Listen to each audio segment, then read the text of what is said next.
back in time. I'd like to now move to distinguished gentleman who has taken his time to be here. Gentleman is recognized, Mr. Burlison, for 5 minutes. Thank you, Mr. Chairman. Yeah, you're right. You know, I think that I try to treat this role as to try to be the best steward of the taxpayer dollars that I could possibly be. When I think about the families in my district and how hard they work, and then their taxpayer dollars are sent here, and the American people in my district, they're frustrated. And it's the question is who's to be accountable for this, right? The concern that I have is that, but by having all this uncertainty, when we cannot pass an audit, then all of the conspiracy theories, when people talk about military-industrial complex, all of these things it becomes more prevalent because there is no certainty. There's nothing that you can point to. So my question is, you know, we haven't passed a clean audit ever. The Department of Defense is the only agency that has not done so.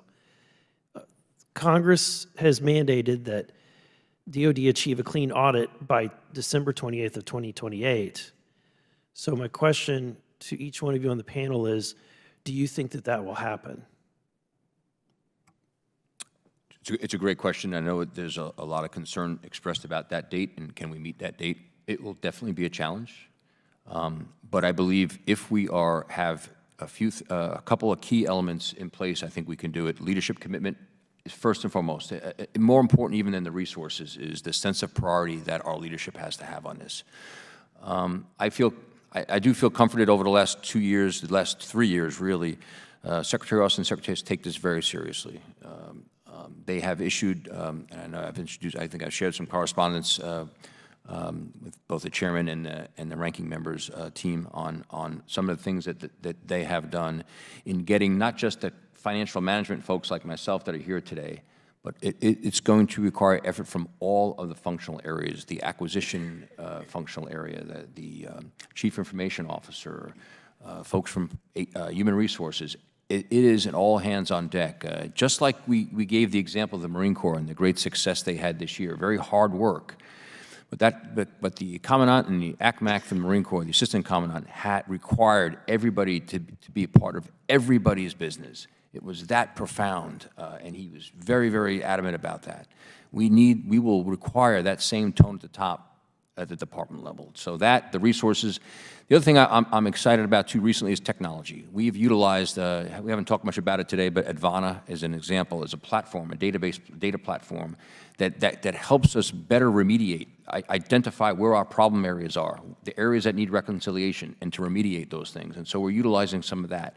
With that advanced technology to do better data analytics is we need personnel to also be trained to do that data analytics. And we're working on that very, very much. Workforce.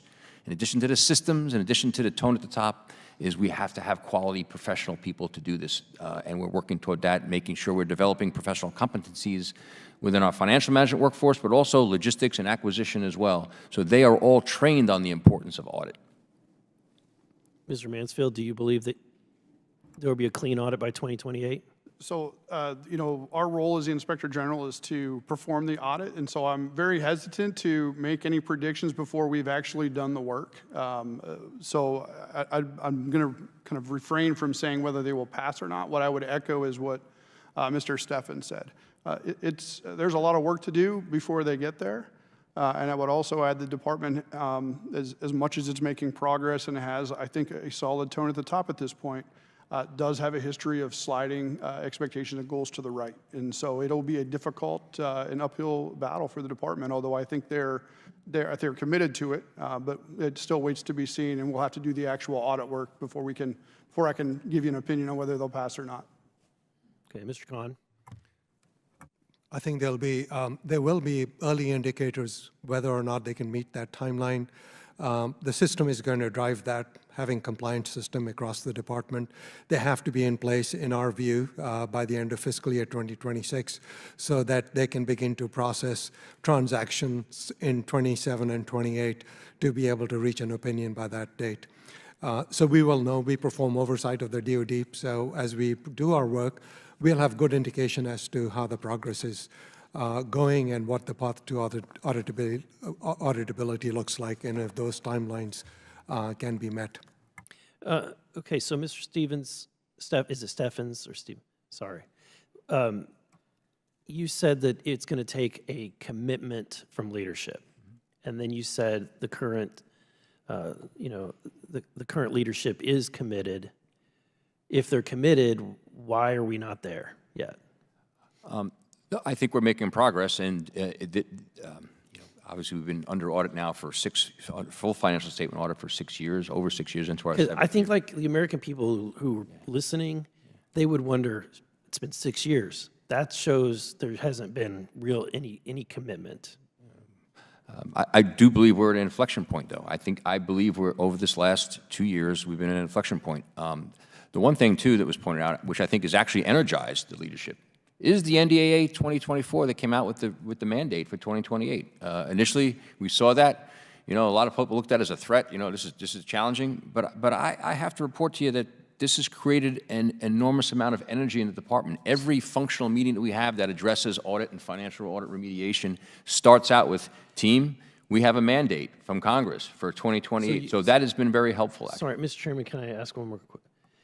Is this an organizational behavior issue? That's what I'm reading into this, is that you've got a cultural resistance to a lot of this.